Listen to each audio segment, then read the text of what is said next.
Maria itu satu-satunya manusia yang sudah ditebus oleh Allah Putra, bahkan sebelum Allah Putra itu menjadi Lahir. manusia.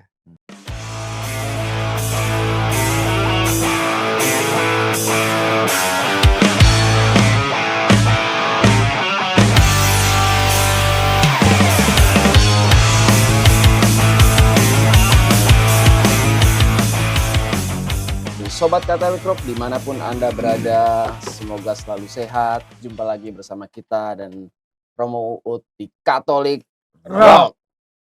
Secara khusus nih kali ini, kita dari Katolik Rock ingin mengucapkan banyak terima kasih ke, saya sebut di depan karena 2 kali episode kelewatan terus. Mohon maaf Romo Purbo, mohon maaf Seminari Tinggi, mohon maaf Romo Uut, Romo Ricky, Romo Yosef, dan para frater sekalian. Kita pakai di studionya Projo Jakarta. Terus ada yang nanya nanti, Romo Uut SY ya? Itu ada di edisi kita awal. Siapa tuh? Oh, ya? Ada dulu teman kita, saudara kita nanya gitu ke Romo Yos SY. Bintoro, ditanya Romo SY ya gitu. Iya. Padahal dia lagi di reuni Projo gitu. Romo SY ya.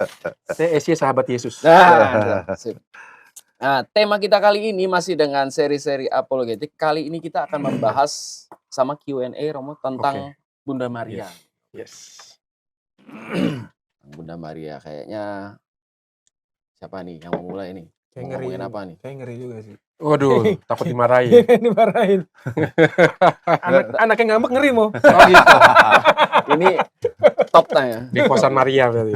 Tapi sebelum mulai saya ada cerita semenit. Oh, oke.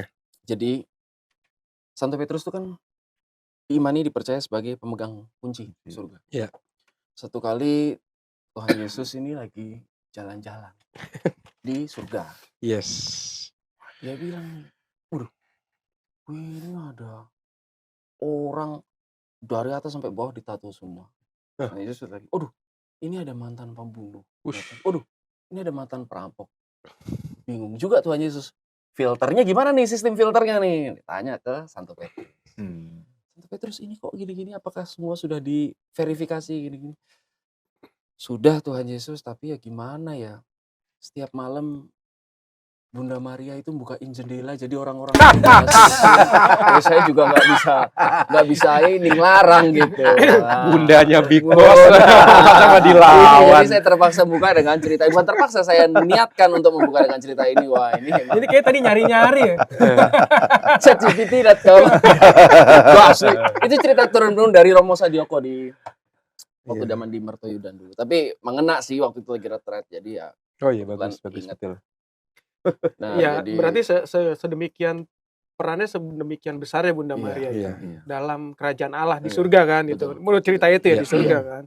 Bahwa bisa buka jendela dan gak ada yang ngelarang loh. Gak ada yang berani juga. Gak ada yang berani. Gak ada yang larang. Ada yang berani, gak ada yang berani nih Mas Diki. Nah, kita bahas nih ya, mau Q&A ya. Mas Henry, Mas Alek. Berarti benar nih mau ya. Bunda Maria itu dikandung dari Roh Kudus ya, bukan dari orang biologis gitu ya. Maria mengandung Tuhan Yesus maksudnya. Yesus. Iya, itu. Ya, ini mungkin untuk kita agak aneh ya, tetapi untuk orang zaman dulu, seorang perempuan mengandung tanpa tanpa intervensi laki-laki, itu sudah masuk dalam mitologi. Misalnya zaman dulu tuh udah ada kepercayaan. Udah ada kepercayaan seperti itu. Hercules memang dikandung sama ibunya karena ibunya berhubungan sama suaminya kan enggak. Hercules itu kan ada di rahim ibunya karena intervensi dewa Jupiter, Zeus ya kan. Nah itu jadi bahwa ada perempuan itu mengandung tanpa intervensi manusia itu ada tuh sejak zaman dulu. Mitologi Yunani atau mitologi kebudayaan kuno lainnya. Tapi memang bedanya apa? Kalau bedanya Maria mengandung Tuhan Yesus itu bukan mitos, bukan mitologi, tapi peristiwa historis. Karena Yesus itu tokoh historis, Maria tokoh historis. Namun peristiwa Maria mengandung dari Roh Kudus itu enggak hanya historis tapi yang melampaui sejarah. Maka kita mengimani itu.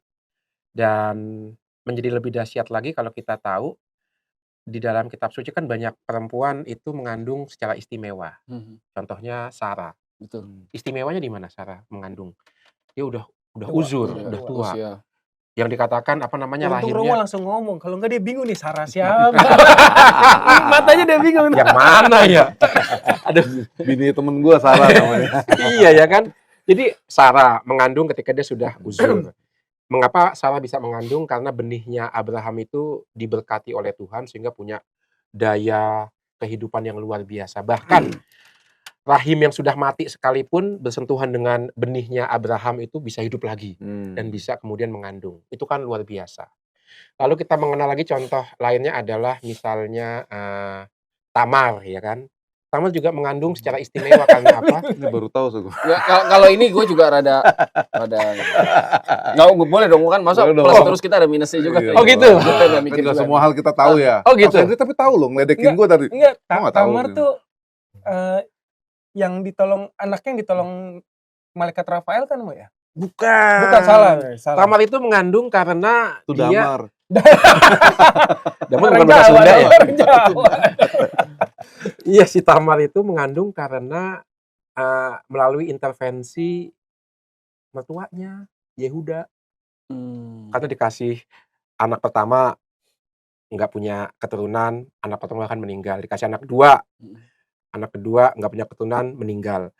Yehuda mau ngasih anak ketiga, laki-laki yang ketiga yang terakhir takut juga ntar dia mati lagi nih.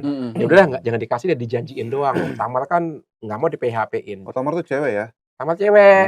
Nah, tapi dia pengen punya anak, maka entah bagaimana caranya baca di kitab suci, dia akhirnya bisa bersama mertuanya sendiri. Jadi di kitab suci banyak perempuan yang mengandung secara istimewa, tujuannya satu, untuk bisa meneruskan keturunan yang nanti akan ujung-ujungnya mendatangkan Mesias. Itu. Maka Tara salah satunya. Nah, Bunda Maria itu juga istimewa. Cara dia mengandung putranya yang namanya Yesus itu. Istimewanya apa? Tanpa intervensi manusia, tapi langsung dari Roh Kudus.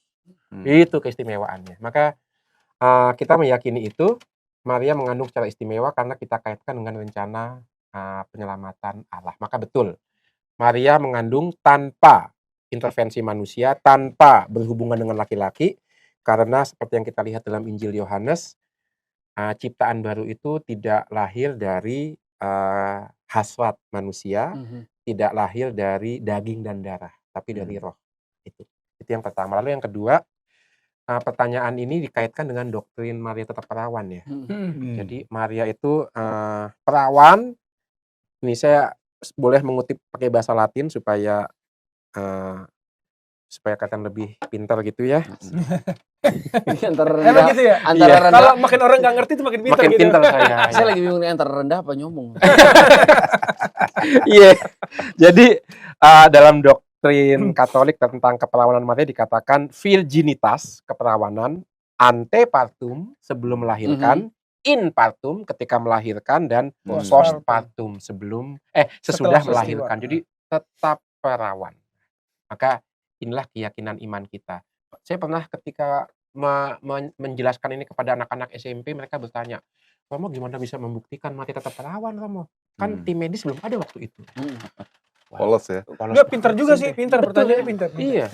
Iya, terus saya bilang begini, iya, kita nggak bisa membuktikan secara medis, tapi kita bisa membuktikan dalam relasi dengan Bunda Maria.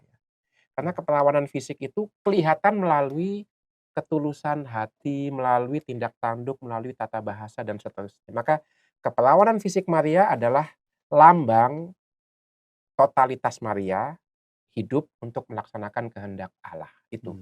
Makin orang total segalanya untuk kehendak Allah, itu membuktikan juga keperawanan fisiknya. Dan tidak ada satupun manusia di dunia ini yang seperti Maria, total untuk Tuhan, jiwa raganya. Tapi saya pernah nonton di National Geographic sedikit, Romo, tentang kain kafan Turin. Iya.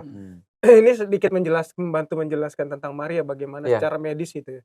Itu pernah diteliti DNA kromosomnya itu -1, itu nggak ada cowok, nggak ada dari gen bapaknya, gen bapaknya. Jadi hanya gen ibunya, gen bapaknya kurang. Harusnya kalau manusia normal itu cuman umurnya bisa maksimal 7 tahun. Umurnya di dunia, umur hidupnya. Dan nggak lengkap pasti. Tapi kan kita meyakini yang kain kafan Turin itu kan kain kafannya Tuhan Yesus, itu bisa sampai 33 tahun. Kalau nggak disalib bisa plus itu malahan kan. Jadi itu mungkin bisa membantu ya, menjelaskan secara teknologi modern bisa membantu kita. Ya, begitu. Ya begitulah, itu doktrin Maria tetap perawan. Maka memang tanpa intervensi laki-laki. Dan ini ada pertanyaan lagi nggak tentang Roh Kudus? Belum ya? Maka bisa saya sambung langsung ya? Langsung aja. Maka menarik kalau kita lihat bagaimana dikandungnya Yesus. Maka kata-katanya kan bagus. Dikandung oleh Roh Kudus. Bukan dikandung oleh Santo Yosef ya. Tapi oleh Roh Kudus. Nanti yang melahirkan adalah perawan Maria. Tapi dikandungnya itu oleh Roh Kudus. Maka kalau kita lihat Injil Lukas itu bagus banget. Ketika Maria bertanya kepada malaikat Gabriel, bagaimana mungkin aku belum mengenal laki-laki. Ingat, mengenal itu bukan aku mengenal Endri, enggak. Mengenal itu dalam bahasa biblis berarti mengenal luar dalam, secara fisik juga secara jiwa. Maka maaf, ada kata penetrasi. Maka betul-betul lahir batin tuh kata mengenal. Maka ketika Maria mengatakan aku belum mengenal laki-laki, artinya apa? Dia belum berhubungan dengan pria manapun. Apa jawab malaikat? Roh Tuhan akan menaungi engkau. Roh Tuhan melayang di atas Maria. Kira-kira kalau teman-teman mendengar kata Roh Kudus melayang-layang, ingatnya apa? Di atas air ya? Iya, kitab Kejadian. Roh Tuhan melayang-layang di atas air. Maka ketika Roh Kudus melayang di atas Maria, mau mengatakan yang dikandung Maria itu adalah Adam yang baru yang tidak akan mengenal dosa. Itu maka cara dikandungnya Yesus oleh Roh Kudus dalam diri Maria itu bukan melalui peristiwa biologis, tapi peristiwa penciptaan.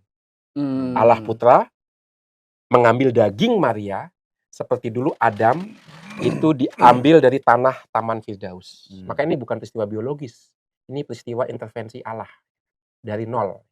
Maka begitu juga misteri inkarnasi Yesus Kristus dalam rahim Maria seperti itu.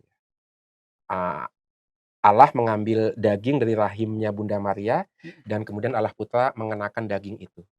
Jadi tidak melalui peristiwa biologis, tapi seperti peristiwa penciptaan.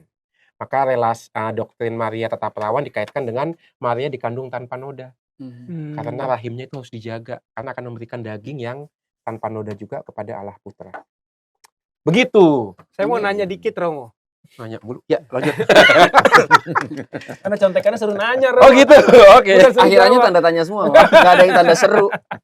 Oke. Dari sekian banyak wanita ketika itu, sejamannya Maria, kenapa Maria yang dipilih? Waduh. Apa Maria hanya sebatas figur, terus dikasih nama Maria, atau memang aslinya namanya Maria gitu? Iya. Kenapa Maria ya, dari sekian banyak perempuan ya? Pertama itu, kedua, apa benar namanya Maria atau dilabeli Maria namanya? Oh, kan dan nama perawan itu adalah Maria. Iya, misalnya namanya Yuni atau siapa? Tapi kemudian dapat gelar Maria. Gitu. Oh. Tapi yang jelas nggak mungkin Tamar. Nanti Alek bingung. Gue juga bingung. Saya bingung kan ada apa dengan Tamar. Iya. Ini lagi nanti mau baca KS pulang. Iya. Pasti dicari lah keturunannya Daud lah. Betul, batu Alek tuh. Betul. Enggak, keturunan Daud kan banyak. Iya, benar. Kenapa yang dipilih? Kenapa yang dipilih Maria itu? Iya. Si itu yang kita sebut Maria gitu. Iya, itu seperti itu seperti kenapa Tuhan milih Esau. Milih siapa namanya? Yakub, bukan Esau. Kenapa milih Abraham dari sekian banyak laki-laki di Ur Kasdim? Kenapa milih siapa namanya itu Ribka dan seterusnya? Maka ini yang disebut sebagai misteri panggilan Allah. Allah punya kebebasan milih siapa aja. Kenapa Romo Uut bukan Endri? Iya, kenapa saya yang jadi Romo? Bukan Endri gitu kan. Itu nanti posisinya tuker. Jadi itu yang namanya misteri panggilan, kita nggak tahu. Tetapi setiap pribadi kita tahu dipanggil. Tapi Maria yang menarik adalah kekasannya Maria adalah dia sudah seperti para banyak nabi sudah dipanggil sejak sebelum penciptaan, istilahnya begitu. Ada rencana Allah bahwa Maria memang dalam tanda kutip direncanakan menjadi bunda Tuhan. Maka ketika dia nanti dikandung oleh ibunya yaitu Santa Ana, dia dipersiapkan secara khusus. Tapi kenapa Allah memilih Maria kita nggak tahu, karena itu rahasia kebebasan Allah. Tapi namanya benar Maria berarti. Namanya betul-betul Maria. Dan dia tunangan dengan Santo Yosef. itu. Maka sebelum malaikat datang kepada Maria, dia sudah tunangan dulu. Dan yang menarik tadi, Maria itu keturunan siapa? Daud atau keturunan dari suku Lewi? Nah, itu masih jadi perdebatan tuh. Sampai sekarang? Sampai sekarang. Karena kitab suci nggak mengatakan dengan jelas ya. Mengapa dikatakan keturunan Lewi? Lihat tantenya dia siapa? Elisabeth. Elisabeth istri dari Imam Zakaria. Dan semua imam keturunan Lewi. Nah, maka bisa jadi kan menikah dalam satu suku kan. Maka Zakaria menikahi Elisabeth. Satu suku, sama-sama suku Lewi. Maka kalau misalnya kita ambil pengandaian Elisabeth itu dari suku Lewi, maka keponakannya kemungkinan dari suku Lewi juga. Ya. Maria itu kemungkinan pertama. Tapi kemudian yang kedua, enggak, Maria itu dari keturunan Daud atau dari suku Yehuda. Karena apa? Santo Yosef keturunan Daud dari suku Yehuda juga. Itu keponakan atau saudara tua, Romo ya? Saudara tua ya? Saudara tua kalau nggak salah ya? Saudara tua, betul. Siapa nih? Maria sama Elisabeth. Iya. Saudarinya, betul. Iya, saudara kan disebut saudarinya kan? Saudarinya. Nanti Yesus sama Yohanes Pembaptis itu jadi sepupu. Iya, betul. Ya. Maka keturunan Lewi atau keturunan Daud itu masih belum bisa dipastikan. Mungkin diambil dari sisi Santo Yosefnya ya. Bisa jadi. Dari bapak. Dari bapak ya. Iya. Tapi di situ berarti kalau memang Lewi dan Yehuda ada kawin campur. Nah, misteri karya penyelamatan Allah ini udah cakup kawin campur, beda ras. Beda suku ya kan. Itu dahsyat itu. Daud Betseba juga kan. Wih, gila. Kok langsung Daud Betseba? Masuk. Daud Betseba itu kan. Iya, itu kan karya penyelamatan yang lewat jalur lain. Jalur lain dan melibatkan pihak ketiga. Dan itu kan sadis ya. Iya. Istri orang lain diambil, suaminya dibunuh. Suaminya di maju paling depan. Iya kan, aduh. Perang bukan dibunuh secara Lu tahu juga, Lek. Yang penting jangan yang penting jangan bawa-bawa Zeus lagi lah. Kenapa emang? Keinget logo judi online. Sudah nongol iklannya tadi mau ketawa. Ampun. Makanya Oke. Kan di TikTok Catholic Rock juga ada TikTok Catholic Rock gitu ya. Suka nongol kayak gini. Makanya Zeus ini tadi makanya saya ketawa iya Zeus. Masuk aja. Oke. Tapi menariknya dalam gereja Katolik, Romo. Ya. Bunda Maria itu punya tempat khusus ya. Iya. Bahwa Maria itu menjadi figur wanita yang tertinggi lah. Jadi di ketika lelaki yang dominan, ketika itu kan lelaki dominan kan. Iya. Tapi Maria punya ngambil posisi yang berbeda dan juga dihormatin di sana. Ya. Itu menarik. Dan pertanyaan saya adalah Santo Yosef setelah ini nggak ada dicontekan loh. Ini saya baru kepikiran soalnya. Santo Yosef. Iya. Santo Yosef itu ketika selesai penyaliban atau sebelumnya pun kisahnya nggak banyak terekam di kitab suci. Kemanakah dia, Romo? Padahal kan dia kepala keluarga. Iya. Dan dia kan ketika disuruh malaikat untuk mengambil Maria menjadi istrinya kan dia sanggup.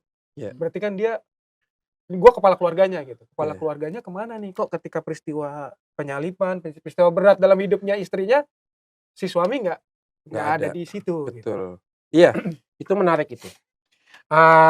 Memang Injil tidak secara gamblang menjelaskan kemana Santo Yosef. Pada umumnya orang ngambil kesimpulan Santo Yosef itu meninggal sebelum peristiwa Yesus disalibkan, bahkan juga sebelum Yesus tampil di muka umum. Ada beberapa kemungkinan yang mendorong kita ngambil kesimpulan seperti itu. Yang pertama, ketika Yesus tampil di muka umum, itu kan dikatakan dalam Injil Markus dan Injil Matius bahwa Maria dan saudara-saudarinya Yesus mendatangi Yesus untuk mengambil dia. Yosef nggak disebut di situ. Maka di situ Yosef nggak ada. Yang kedua dari Injil Lukas. Ketika Yesus berjalan di kota Nain, dia melihat ada seorang janda menangis sedih karena anaknya laki-laki yang tunggal meninggal. Dikatakan Injil Lukas itu sangat teliti. Injil Lukas itu hanya memakai 3 kali kata tergeraklah hatinya oleh belas kasihan. Yesus dikatakan digerakkan hatinya oleh belas kasihan hanya 3 kali. Yaitu 1, dalam perumpamaan orang Samaria yang baik hati. 2, ketika dia melihat orang yang kelaparan karena mengikuti Yesus, Iya. dan yang ketiga ketika Yesus melihat janda Nain. Pertanyaannya, kenapa melihat janda dia tergerak hatinya? Ingat ibunya sendiri. Wah, ibu saya juga seorang janda nih. Itu Bisa jadi. bisa jadi seperti itu. Maka mendorong kita ngambil kesimpulan, ini seperti mama saya nih sebenarnya. Dia udah kehilangan anaknya, walaupun nggak meninggal, tapi sudah berkarya, maka dia tinggal sendiri. Maka ada kemungkinan Yusuf meninggal. Sudah. Ya, ketika Yesus tampil di muka umum, Yusuf sudah tidak ada, maka Maria sudah menjadi janda. Dan itu menjelaskan dalam Injil Yohanes, di bawah salib Tuhan hanya ada Maria. Yusuf di mana? Pasti kalau masih hidup dia akan ikut. Kemungkinan dia sudah berpulang. Itu nasibnya Santo Yusuf. Memang Santo Yusuf tidak banyak tampil dalam Injil sinoptik, itu sebabnya Bapak Paus Fransiskus menjadikan Santo Yusuf sebagai seorang santo di belakang layar. Tenang, tidak mau tampil, tidak mau publisitas, pendoa, yang nggak banyak omong. Dan memang Bunda Maria lebih banyak tampil karena dikaitkan dengan pendidikan, pendampingan pribadi Tuhan Yesus. Sebenarnya ada pribadi lain yang juga dalam tradisi gereja, nggak hanya gereja Katolik, tradisi gereja kuno, itu sangat berperan selain Bunda Maria, yaitu Yohanes Pembaptis. Iya. Jadi kalau misalnya kalau kita ke basilika yang tua di Roma namanya Basilika Santa Maria dari Sungai Trastevere itu, kita lihat di atas altar itu ada ikon Yesus, Bunda Maria, dan Yohanes Pembaptis. Maka seperti Bunda Maria, Yohanes Pembaptis pun mendampingi juga dalam tanda kutip mendidik Yesus ya sebelum dia berkarya di muka umum. Itu. Seperti itu. Ini misterinya ini bisa jadi role model untuk kepala keluarga nih. Iya, keren ya. Gue di belakang layar aja, gak usah banyak-banyak ditulis. Gak usah banyak-banyak cerita. Gak usah banyak cerita, tapi kita tahu dia siapa. Wah iyalah, bayangkan kalau nggak ada Santo Yosef, wah Maria bisa dirajam itu. Betul. Ya kan? Iya. Dan dihadap zina, dan Yesus tidak akan diakui sebagai keturunan Daud. Oh iya. Karena garis keturunannya kan melalui Santo Yosef, walaupun tidak secara biologis tapi secara hukum. Dia kuangkat menjadi anakku dan aku keturunan Daud. Maka secara hukum Yesus adalah keturunan Daud. Maka peran Yosef itu sangat besar, sangat penting. Begitu. Demikian. Om Endri. Siap. Yes. Mencerahkan. Yes. Mantap, bukan ya. begitu, Lek? Seneng gua. Mas Cis dari tadi hus gitu pas dengar judul dia hus. Oh. Iya. Apa tuh? Jadi pas ngomongin Zeus itu. Ini selanjutnya kayaknya pertanyaannya kayaknya udah kejawab ya. Peran Maria dalam keselamatan umat manusia. Iya, udah kejawab ya. Udah. Kita skip ya, ini dari Mas Jono di Tangerang ini. Oh, Mas Jono, ini saya kenal deh. Kenal semua ini sebenarnya. Romo mengenal dan terkenal. Saya loncat dulu sedikit nih. Silakan. Wes. Nah, ini menarik Romo. Ini kan perbedaan antara salah satu yang fundament membedakan Katolik Roma kita dengan Katolik Timur adalah posisi Bunda Maria dalam gereja. Ya kan? Itu boleh dijelaskan sedikit Romo buat teman-teman sobat Katolik di luar sana biar bisa tahu bedanya Maria dalam gereja Katolik Roma sama Bunda Maria dalam tradisi Ortodoks gereja Timur. Tentu pertama ini kesamaannya ya. Iya. Kesamaannya adalah baik Ortodoks Timur maupun Katolik Roma itu sama-sama menghormati Maria dengan luar biasa. Betul. Bahkan Yohanes Paulus II dan Paulus ke-6 juga pernah mengatakan untuk devosi dan penghormatan kepada Maria kita perlu belajar dari gereja Timur.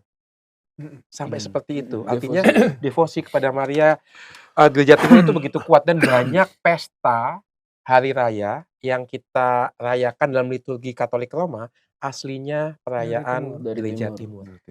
Jadi di situ akarnya, di situ kesamaannya dan kita sama-sama menghormati Maria dengan layak, baik Timur maupun Katolik Roma. Namun muncul perbedaan justru di zaman modern, khususnya di abad 19, abad 20. Sebagai contoh, gereja Timur tidak mengakui dogma yang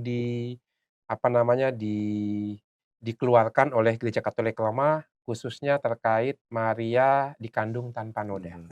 Itu kan baru abad ke-19. Nah, di situ gereja Timur mengambil posisi yang berbeda. Itu. Maka hanya di dogma itu sih ada perbedaan. Dan kita tahu kenapa Gereja Katolik Roma merumuskan secara verbal doktrin Maria dikandung tanpa noda. Konteksnya adalah pada abad ke-19 semakin banyak orang Eropa khususnya tidak percaya sama mukjizat. Nggak percaya mukjizat semuanya bisa kita kendalikan dengan kekuatan akal, kekuatan kehendak. Lupa bahwa ada segi-segi manusia yang nggak bisa dijelaskan. Misalnya persahabatan. Bisa nggak menjelaskan persahabatan? Bisa nggak menjelaskan cinta? Kenapa seorang ibu mau mengorbankan jiwa raganya untuk anaknya? Itu kan nggak bisa dijelaskan secara ilmiah.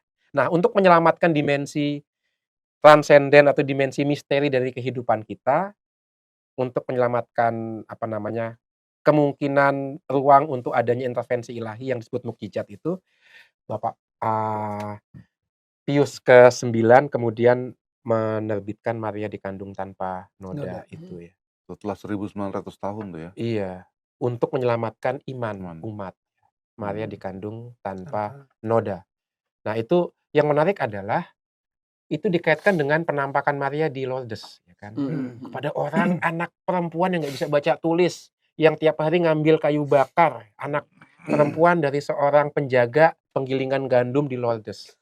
Dia mendapatkan penampakan Maria ketika ditanya sama uskupnya, perempuan yang menampakkan diri kepadamu siapa namanya? Immaculata. Nah, dari mana anak perempuan buta huruf bisa ngomong bahasa Latin? Immaculata.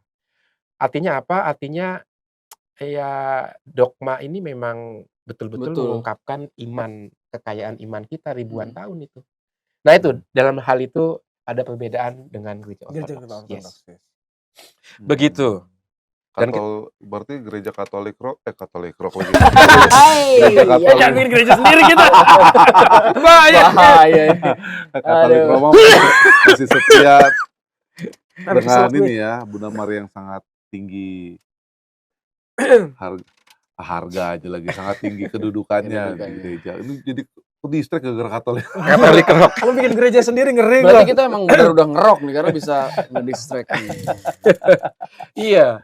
Jadi kita nggak nyiptain sesuatu yang baru sebenarnya, tapi merumuskan dengan kata-kata supaya menegaskan ini loh yang kita yakinin. Dan ternyata keyakinan bahwa Maria dikandung tanpa noda itu pun sudah sudah diyakini sejak abad-abad kuno. Misalnya kalau boleh saya sebut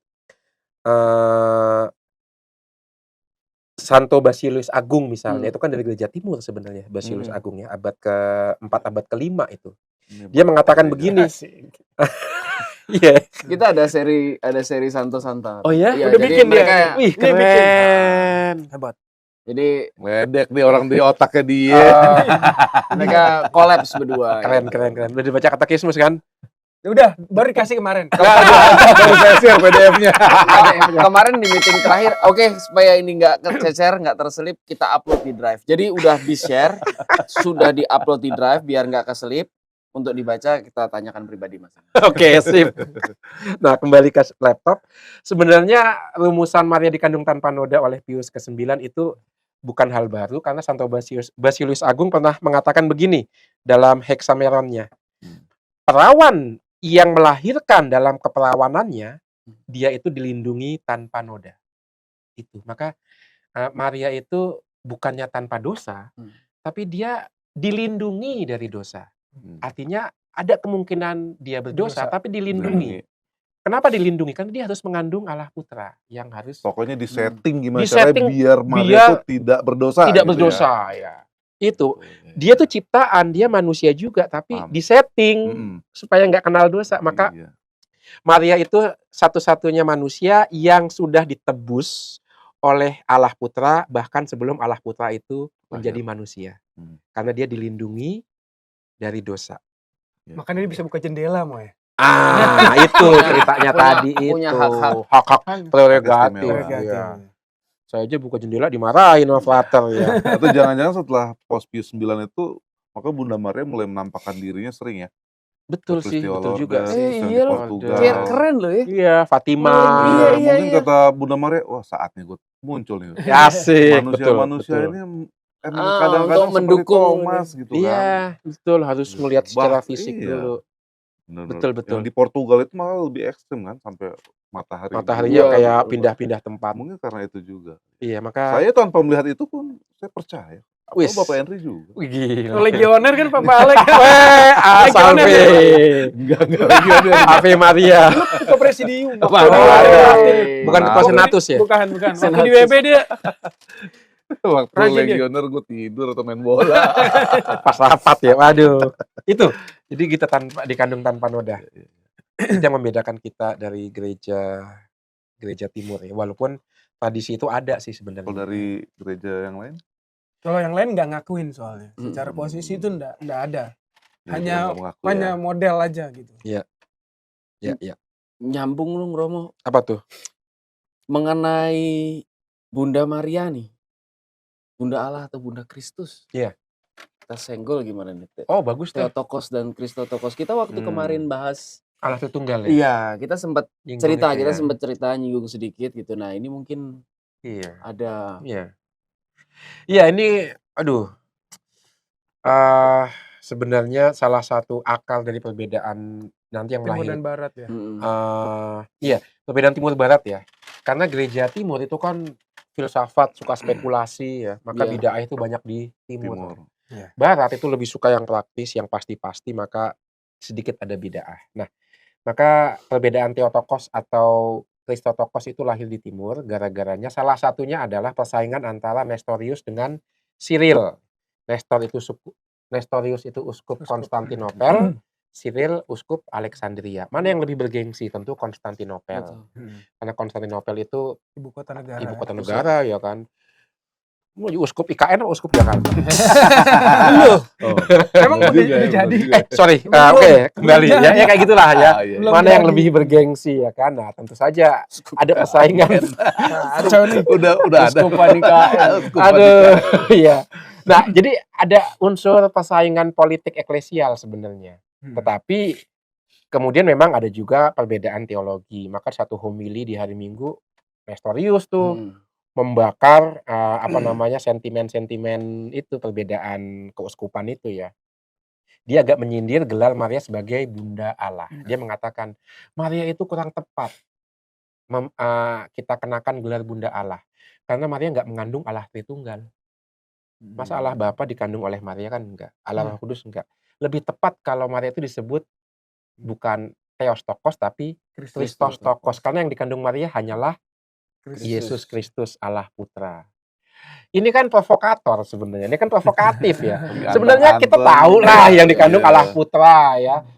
Iya. Gak usah dibahas lah. Gak usah dibahas lah. Nestor juga orang pintar ya kan, dia tahu umat yang di Maria nggak mengandung Allah Bapa, tetapi ya karena persaingannya sama Cyril itu loh, maka dia menyindir gelar Theotokos yang sangat dihargai di Keuskupan Alexandria itu. Jadi cikal bakalnya di situ. Tapi ternyata selidik punya selidik, Nestor juga punya pandangan teologi yang agak berbeda, agak ekstrim juga. Dia punya pandangan yang salah tentang hakikat Allah Putra. Dikatakan menurut Nestorius antara hakikat ilahi dan hakikat manusiawi Yesus itu terpisah, seolah-olah ada dua pribadi yang berbeda.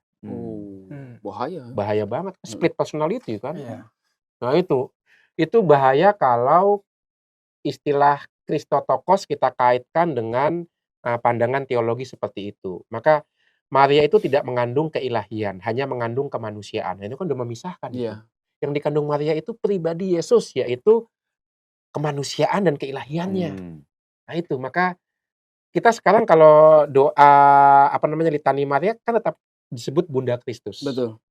Tapi Bunda Kristus yang kita sebut dalam litani Maria itu bukan seperti yang disebut oleh Nestor, agak berbeda. Karena kalau kita menyebut Bunda Kristus, kita tahu tidak memisahkan antara keilahian dengan kemanusiaan. Satu pribadi yaitu Yesus Kristus.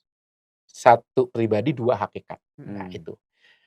Maka perbedaan Kristotokos dan Theotokos itu ya Nestor yang mau memprovokasi aja, mancing-mancing kemarahan Cyril. Mereka konflik personal nggak sih? Ada konflik personal. Ini bahaya banget loh. Kalau maksudnya ketika konflik personal, berarti kan kita tahu karena dari konteks dan dari sejarah. Iya. Terus orang sekarang dengar. terus ujuk-ujuk dia klaim itu sebagai iman tanpa tahu apa yang terjadi ketika itu. Iya, ketika itu. Iya. Kok konyol banget sih. Sayang ya. Iya. Itu makanya petinggi-petinggi waktu itu uskup-uskup itu ya bisa salah lah ya. Karena memang waktu itu politik sama eklesial kan begitu Terlalu nempel ya. begitu nempel ya. Campur aduk. Maka kita sekarang berani mengatakan Christotokos dalam arti Nestorius itu salah. Karena dia memisahkan antara Yesus yang dikandung sebagai manusia dari keilahian Yesus. Enggak. Maka kita mempertahankan gelar Theotokos yang dikandung adalah Allah Putra. Yaitu satu pribadi, dan dalam pribadi Yesus, keilahian kemanusiaan itu tidak dipisahkan. Ini Romo Uut bukan sebagai Romo Seminari nih, sebagai teolog nih, karena intonasi sama pitch-nya langsung naik. Astaga, Christotokos, itu pitch-nya langsung naik. Wah ini itu highlight ya guys. Iya. Jadi penegasannya dia sebagai teolog. Karena itu bahaya loh. Itu. Iya, betul. Sebagai contoh, banyak katekis mengatakan begini, loh Romo, masa Allah wafat? Nggak mungkin Allah wafat. Mungkin kemanusiaannya yang wafat, keilahiannya enggak. Itu bahaya itu. Memisahkan lagi kan, bukan ketika dikandung tapi di kayu salib. Enggak, jangan dipisahkan. Kalau Tuhan itu nggak mengenal yang namanya wafat, kita nggak betul-betul ditebus. Kalau Allah Putra tidak betul-betul wafat, dia nggak akan bangkit juga kan. Nah itu, makanya saya pitch agak tinggi itu karena ini iman ini. Iya. Ini ada tanggung jawab ini di sini. Tanggung jawab moral. Tanggung jawab iman, moral ya langsung di. Iya. Udah dibahas Stolanya bergerak itu stolanya. Di podcast mana dibahas juga dengan tegas. Tegas ya. Pokoknya setiap podcast ada ditegaskan terus itu ya. Jadi edisi apologetik kalau Romo pitch dan intonasinya naik, ya itu beliaunya sebagai teolog dan waduh, ngeri banget sih. Sip. Yes. Itu udah menjawab beberapa pertanyaan dari sini. Betul. Tapi saya izin nanti nomor 9 ini saya yang jawab nih. Apa tuh? Ada yang nanya nih, Romo lompat ke nomor 9 ya. Oke. Iya.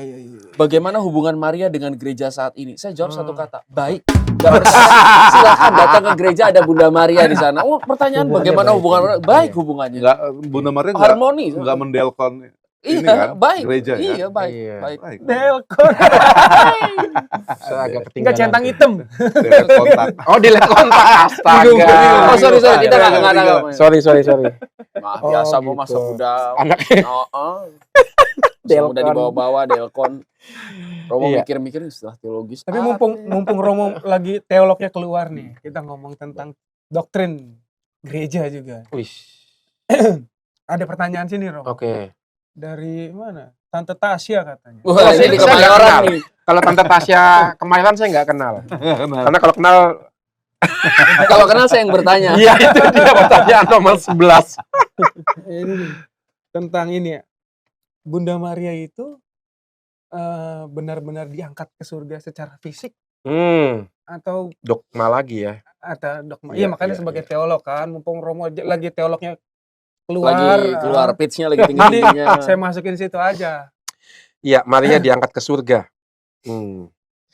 Iya, dogma Maria diangkat ke surga, kalau kita lihat rumusannya, itu tidak menjelaskan apakah sebelum diangkat ke surga Maria itu satu wafat atau tetap hidup. Tidak mau menjawab itu. Apakah Maria diangkat ke surga itu dalam keadaan hidup atau setelah wafat seperti Yesus kan ya? Yesus kan wafat dulu. Disposisinya begitu ya? Iya. Disposisi. Ya. Jadi dogma Maria diangkat ke surga tidak mau menjawab pertanyaan itu. Apa yang mau dijawab oleh dogma Maria diangkat ke surga jiwa raganya? Mau menjawab bahwa satu, dari sekian banyak manusia, tidak ada satupun manusia yang relasinya begitu dekat dengan Yesus selain Bunda Maria. Coba. Padahal kalau kita buka kitab suci kan Maria bukan orang pertama yang diangkat ke surga jiwa raganya. Yang paling pertama disebut kitab suci itu Enoch. Ketika dia lagi jalan-jalan di bumi, Allah langsung ngambil, cabut dari bumi, diangkat ke surga jiwa raganya. Enoch disebut. Setelah Enoch siapa? Elia. Ya kan? Pakai kereta kan, terbang dilihat oleh Elisa, dan jubahnya kan dipungut sama Elisa itu. Jadi Maria bukan yang pertama yang diangkat ke surga jiwa raganya. Lalu apa kehebatan Maria? Kehebatan Maria adalah dia diangkat Kehebatan Maria mungkin di sini, dia satu-satunya perempuan. Enoh, Elia itu laki-laki. Itu yang pertama, dia perempuan. Yang kedua, Enoh dan Elia itu diangkat ke surga jiwa raganya tanpa relasi yang intim dengan Allah. Memang ada relasi intim, tapi lebih ke relasi rohani, ya kan? Tapi Maria itu nggak hanya rohani, fisik, Betul. jiwa dan raga. Itu keistimewaan Maria. Maka kalau Elia saja diangkat ke surga, jiwa raganya, padahal nggak punya relasi seintim Bunda Maria. Kalau Enoh aja dipungut dari dunia dibawa ke atas, apalagi Maria ya, masuk akal dong. Betul. Maria yang begitu intim dengan Tuhan Yesus, dia mengandung 9 bulan, dia ada di bawah salib Yesus, dia adalah model murid yang paling utama. Masa tidak juga mengikuti jejak sang putra, yaitu diangkat jiwa raganya. Itu. Maka kalau kita lihat dari namanya analogi iman, itu masuk akal, make sense lah ya. Enoh diangkat, Elia diangkat, masa Maria. Wah, dan nggak ada kuburnya juga. Iya, nggak ada kuburnya. Walaupun beberapa tradisi mengatakan ada namanya pesareannya. Maka lihat bahasa Jawa pesarean, sare kan tidur ya, dormitorium. Itu, maka ada tradisi mengatakan makamnya Maria di Efesus. Karena Maria tinggal terakhir di sana bersama Yohanes ya kan. Tetapi sekali lagi Gereja Katolik tidak mau menjawab itu. Gereja Katolik hanya mengatakan bahwa yang dialami Maria diangkat ke surga jiwa raganya satu dikaitkan dengan relasi yang begitu intim dengan Allah Putra, dan yang kedua memberikan kita harapan. Kalau kedekatan dengan Allah nasibnya seperti itu, kita juga punya harapan satu saat juga akan jiwa raga kita. Nah itu harapan juga tuh untuk kita tuh. Maria kan manusia biasa juga. Betul. Maka kita juga akan seperti Bunda Maria nasibnya. Itu Maria diangkat ke surga seperti itu. Dan tambahan sedikit. Pesta Maria diangkat ke surga itu punya tradisi yang lama sejak abad keempat. Di abad keempat di Gereja Timur ada tradisi memperingati wafatnya Maria malah.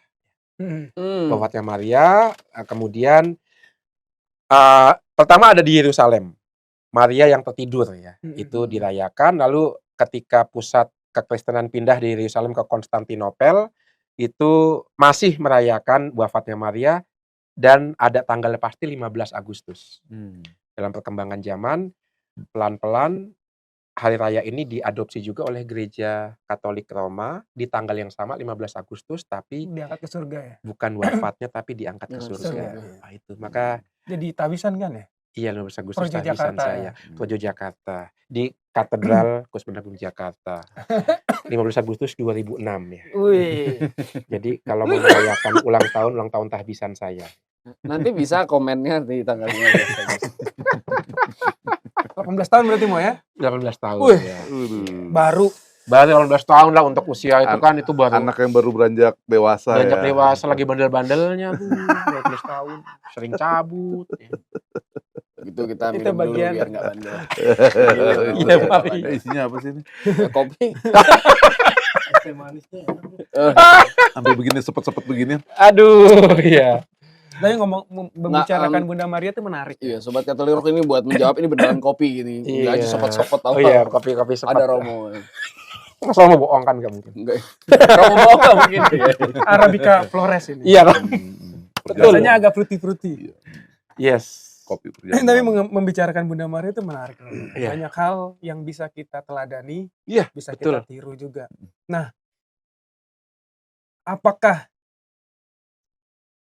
tradisi dalam gereja ini membuat iman umat itu geser haluan. Bukan menyembah Allah Yesus. Tritunggal lagi, tapi menyembah Maria. Betul. Gitu. Karena banyak praktek-praktek itu, ya mungkin saya melihat juga karena memaklumi lah, karena udah tua gitu ya.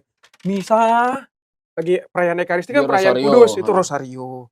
Maksudnya apa gitu. Kalau saya pribadi, ya tapi ya karena udah tua, ya sudahlah. Gitu.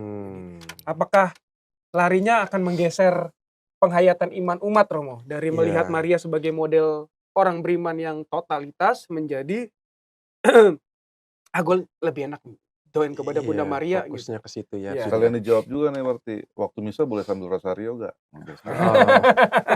Oh, boleh ini namanya, boleh dijawab Wah, Bos. Karena bagus pengumuman. banget tuh. Boleh asal pas khotbah gitu. Boleh pas khotbah di atas 15 menit.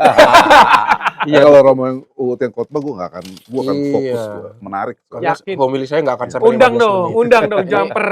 Sobat Katolik Rock di luar sana ini on the spot nih makanya bahas jam lama khotbah ya. Sebenarnya kita nggak ada bahas jam lama khotbah siapa 15 menit, siapa 20 menit. Saya nggak tanggung jawab ya. Ini Romo keluarkan, diekskludkan dari lama jam tayang khotbah. Iya, sesama imam dilarang saling mendahului soalnya. Dia mulai mau. Dia yang mulai. Saya hanya menimpali. Kayak angkot dia dilarang saling mendahului. Gue lagi. Bantalan. Oke, Iya. Oke. Maka menarik. Yang pertama, lahirnya penghormatan kepada Maria itu pertama kali itu kan jelas ada dalam Injil ya. Yesus tidak akan bisa menjadi Yesus tanpa ya-nya Maria. Betul. Karya keselamatan nggak akan muncul tanpa peran Bunda Maria. Maka mengistimewakan Maria itu pertama-tama bukan pilihan manusia, Allah yang mengistimewakan dia lebih dahulu. Jelas itu. Allah duluan. Allah yang milih Maria, Allah yang ngirim malaikat kepada dia. Dan kemudian dalam kitab suci juga kita melihat keistimewaan Maria di berbagai tempat, perkawinan di Kana. Coba Yesus aja bisa akhirnya berubah tuh. Bukan waktu ini, belum saatku belum tiba, Ibu. Ibunya sendiri. Ibunya sendiri pun ditolak kan. Baca Injil pernikahan saya tuh. Belum saatnya. Saya suka Belum saatnya tapi dipaksa. Enggak ke sana. Bukan ke sana. Tahu kenapa Yesus switch? Karena ketika dia minta kepada anaknya itu masih memakai relasi keluarga. Orang dalam ya kan. Maka Yesus menolak. Sorry kalau soal hubungan daging gitu ya, lu mentang-mentang emak belum waktuku Ibu. Tapi begitu Maria bilang kepada para pelayan, apapun yang dia katakan lakukan. Itu bukan lagi perkara relasi, tapi perkara iman. Yesus berubah saat itu. Wah. Waktu Maria ngomong gitu Yesus dengar ya? Dengar ya kan, orang sebelahan coy. Iya, dia dengar pasti. Mungkin Maria ngomongnya kenceng-kenceng kali. Gue pikir dia datang ke pelayan, Yesus di sana. Ini baru tahu loh, nih jujur ya pribadi ya. Interupsi Romo. Yesus Tuhan. Mau Bunda Maria ngomong di mana aja kan? Enggak, ini kan kita lagi. Ini apa? Deskripsi situasi. Lagi dia, gua lagi deh. Yesus Tuhan. Karena ditolak Yesus, Maria, ya udah gue cari pelayan deh, dia pergi ke suatu ruang mana gitu ngomong. Bisa gitu. jadi seperti ke belakang, pelayan kan di belakang tempatnya. Dia pesta adat Batak soalnya. Salah satu kemahaan Yesus maha tahu lah. Iya benar. Wah colongan ya. Iya benar. Maksudnya tongkrongan colongan. Iya, itu kan berarti ada perubahan sikap kan dari Bunda Maria. Oh iya ya, kalau mengandalkan relasi keluarga nggak mempan nih sama Yesus nih. Karena Yesus juga pernah bilang kan, siapa sih ibuku, siapa sih saudaraku. Dia cari di bait Allah malah. Iya kan, maka Maria ngerti dia. Oke, kalau gitu jangan pakai relasi keluarga deh, ibu anak, relasi iman. Maka dalam diri Maria ada perubahan seperti itu. Yesus pasti juga merasakan dong kalau ada perubahan. Ibu saya sakit aja saya tahu loh, padahal saya nggak ditelepon. Jarak kontak batin. Nah, bisa jadi Yesus pun tahu, wah ibuku mengubah strategi nih, pendekatan keluarga nggak bisa, pakai pendekatan iman. Oke, kalau gitu akan kurubah juga nih air. Ya itu. Dan yang istimewa lagi, yang paling dahsyat, di bawah salib Tuhan, Maria kemudian tidak hanya menjadi ibunya Tuhan Yesus, tapi menjadi salah satu murid Tuhan. Ketika dia mengatakan, ibu ini anakmu, anak ini ibumu, artinya sekarang anak itu kan Yohanes ya. Murid yang dikasihi. Sekarang Maria menjadi bagian dari komunitas muridnya Tuhan Yesus. Dan dia tidak hanya menjadi bagian, tapi menjadi murid yang utama, model permuridan. Maka lihat, yang membuat Maria istimewa bukan gereja Katolik, Tuhan sendiri dahulu. Ya itu. Maka kalau kita mau menghormati Maria secara tepat, harus berdasarkan firman, sabda, dan perbuatan yang dilakukan Tuhan atas pribadi Maria. Maka kalau itu kita buat, nggak akan tumpang tindih. Karena kita kembalikan ke karya ilahi, bukan hanya pribadi Maria, berhenti pada pribadi Maria. Dan tadi pertanyaannya, boleh nggak ekaristi sambil rosario? Ya janganlah, kita kan punya liturgi, punya devosi. Tuh, Rosario kan devosi ya. denger tuh ya, Ya. bapak-bapak tua yang bilang Henry. Iya lagi, Dipakai iya. aja boleh lah. Dipakai boleh, tapi jangan dipraktekkan selama Ekaristi. Karena liturgi itu terkait dengan kebenaran iman yang paling basic, yang paling dasar, yang paling, apalagi Ekaristi kan Puncak dan kepenuhan iman menurut Iya. Pada Konsil tempatnya Vatikan lah. kedua. Vatikan kedua. Beriman pada tempatnya. Pada gitu tempatnya, kan. devosi pada tempatnya. Setelah atau sebelum Ekaristi oke. Bahkan yang namanya adorasi Sakren Maha Kudus pun tidak bisa diselipkan dalam liturgi gitu. Ekaristi. Kan sekarang dipisah Setelah Setelah doa penutup. setelah 20 Itu yang paling tepat supaya tidak gitu. mengacaukan antara devosi. Kan adorasi itu kan devosi, bukan liturgi ya. Sementara Ekaristi itu kan liturgi. Supaya nggak tumpang tindih. Bukan sebelum anak domba gitu-gitu. Harus Ya. benar setelah ya. Setelah doa komunis, penutup. doa Iya, penutup maka bahkan devosi bisa dibuat. Demikian juga doa Salam Maria atau Rosario bisa juga setelah doa penutup. Tapi tidak di dalam liturgi itu sendiri. Supaya umat juga nggak bingung mana devosi, mana liturgi. Betul. Itu sih. Paham. Yes. Nah, ini nih Romo, masih nyambung. Karena kan tadi kita bahas melalui Maria menuju Yesus. Yes, iya. Per Mariam Ad Jesum. Terus di balik layar tadi tuh ada satu pertanyaan yang langsung nih sama Om Romo ini saya harus benerin nih. Ada satu pertanyaan ini dari Olin di Durensawit. Apakah Maria memiliki peran dalam perantaraan doa umat dalam kurung doktrin mediatrix? Nah, Romo tadi sempat ngomong nih. Waduh, saya nanti mau meluruskan yang ini. Nah, ini apa nih mau nih? Karena udah semua kejawab nih pertanyaannya. Iya. Terus aku tadi, oh ya udah karena bisa kita angkat, tak skip dulu tadi aku hold dulu biar Romo bisa membantu menjelaskan. Yes. Sekarang saya diingatkan akan satu hal ya. Gelar Maria sebagai pengantara mediatrix itu ternyata sangat kuno. Sejak abad ke-5 sudah ada gelar itu. Bahkan Konsili Vatikan kedua menyebutkan itu, Katekismus Gereja Katolik juga menyebutkan Maria sebagai mediatrix, sebagai pengantara segala rahmat. Tetapi sekali lagi dia bisa menjadi pengantara segala rahmat karena apa? Allah yang memilih dia seperti itu. Maka tidak bersaing sama Yesus ya, nggak bisa bersaing karena Maria menjadi pengantara segala rahmat dalam arti yang membantu kita untuk semakin dekat dengan Tuhan Yesus. Bukan berarti kita mohon apa-apa lewat Maria, enggak, bukan dalam arti itu. Maria membantu kita pertama-tama bukan bahwa permohonan kita dikabulkan, tidak, tapi bahwa dia menjadi perantara tadi yang dikatakan betul. Per Mariam ad Jesum ya, itu artinya. Karena sumber rahmat itu kan bukan Maria tetapi Allah sendiri. Nah itu maka dengan doa-doa Bunda Maria, teladan Bunda Maria, rahmat kita terima dan rahmat yang paling penting adalah akrab dengan Yesus. Itu seperti kata-kata Santo Paulus. Paulus itu kan punya banyak karunia, punya banyak rahmat, punya banyak anugerah. Tapi yang dia inginkan satu, semakin mengenal Yesus dan misteri penebusannya. Nah itu mengapa Maria disebut mediatrix. Ngeri, membuat kita semakin dekat sama Yesus. Udah paham ya, Olin di Durensawit ya? Iya, Olin di Durensawit. Ya. Ngeri, Lek. Tolong sampein lu, Lek. Maka nggak ada doa umat, Maria kabulkanlah doa kami, nggak ada. Sudah jelas posisi yang mengabulkan itu hanya Allah. Jadi Maria membantu kita, entah doa kita dikabulkan entah enggak, pokoknya Maria bisa membantu kita dekat dengan Yesus. Maka nggak ada satupun paus yang nggak punya devosi pada Bunda Maria. Iya, betul. Itu dahsyat itu. Betul. Ya. Kayaknya udah kecoret semua ini. Udah kecoret semua. Contekan saya sih udah. Contekan saya juga saya udah. Sudah menggigil. Oke nih ya. Ini kayaknya kita sudah Sobat Katolik Rock, kita sudah kupas tuntas dari 10 pertanyaan ini. Tentu akan tetap banyak pertanyaan-pertanyaan lain, tapi paling tidak positioning iman terhadap Bunda Maria, Bunda Gereja, juga Bunda Allah kita paham dan semoga semakin beriman.